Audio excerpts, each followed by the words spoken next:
The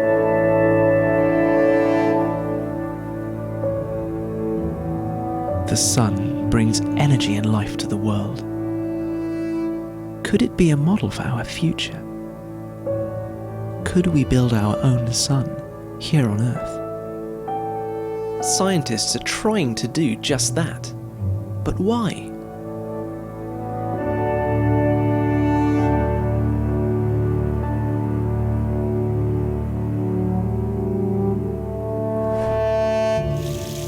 The sun brings energy to the planet, and we all need energy in our lives.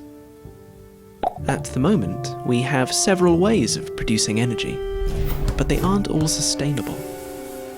Fossil fuels like oil, coal and gas will one day run out. They also damage and pollute the environment. We have clean and renewable ways of producing energy like wind and solar power, but they won't be able to provide enough energy for everyone in the future. And they depend on the wind blowing and the sun shining. When it's a beautiful, bright day outside, it seems obvious that the sun is producing a lot of energy. But where does that energy come from? The secret is hidden in its core. What is that secret?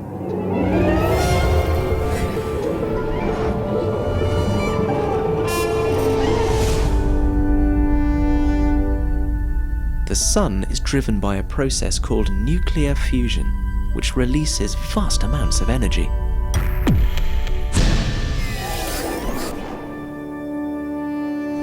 Scientists have built miniature suns here on Earth to try and make fusion happen inside them.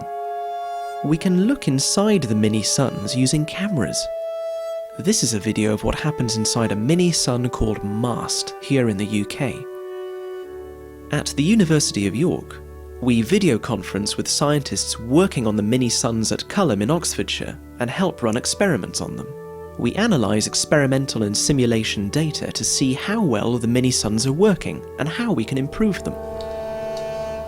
If we could make energy the way the sun does, we could change the planet when we need it most. Fossil fuels like oil are running out, and we use large amounts of them.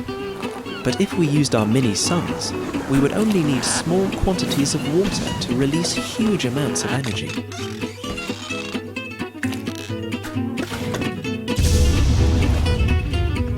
But our miniature suns don't yet work perfectly.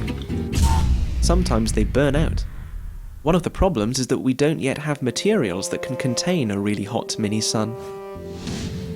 This video shows MAST flickering and then dying out.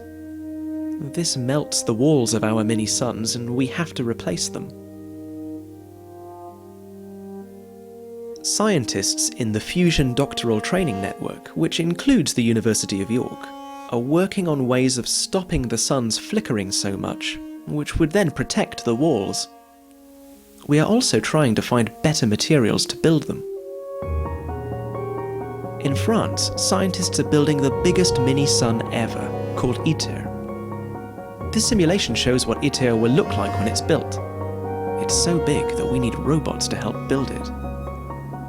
Ongoing work like this brings us ever closer to one day building a mini sun on Earth. We hope that in the future our mini suns will join other clean sources of energy to power our cities, reduce pollution, and keep our lives running day and night.